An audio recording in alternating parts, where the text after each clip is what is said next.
ಆತ್ಮೀಯರೇ, ಎಲ್ಲರಿಗೂ ಶುಭದಿನ. ಇಂದು ನಾವು ಶಕ್ತಿಗಿಂತ ಯುಕ್ತಿ ಮೇಲು ಎಂಬ ಗಾದೆ ಮಾತಿನ ಅರ್ಥ ಮತ್ತು ಅದರ ವಿವರಣೆಯನ್ನು ತಿಳಿಯೋಣ. ಗಾದೆ ವೇದಕ್ಕೆ ಸಮಾನ. ಗಾದೆ ಸುಳ್ಳಾದರೂ ವೇದ ಸುಳ್ಳಾಗುವುದಿಲ್ಲ.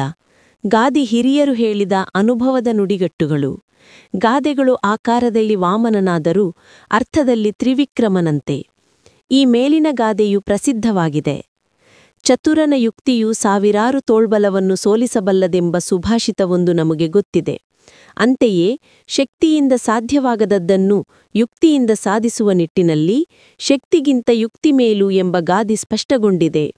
ಶಕ್ತಿಯಿಂದ ಸಾಧಿಸಲಾಗದ ಕೆಲಸವನ್ನು ಯುಕ್ತಿಯಿಂದ ಸಿಂಹವು ಬಾಯಿಗೆ ಬೀಳುವಂತೆ ಮಾಡಿ ತನ್ನ ಮಿತ್ರರನ್ನೆಲ್ಲರನ್ನೂ ರಕ್ಷಿಸಿತು. ಬೀರಬಲ್ಲನು ಅಕ್ಬರನಿಗೆ, ತೆನಾಲಿ ರಾಮಕೃಷ್ಣನು ಕೃಷ್ಣದೇವರಾಯನಿಗೆ ಪ್ರಿಯವಾದದ್ದು, ಅಭಿಮಾನಿಸಲ್ಪಟ್ಟಿದ್ದು ಅವರ ಯುಕ್ತಿಯಿಂದ ಎಂದು ಹೇಳಬಹುದು. ಆದ್ದರಿಂದ ಶಕ್ತಿಗಿಂತ ಯುಕ್ತಿಯೇ ಮೇಲು ಎಂದು ಹೇಳಬಹುದು.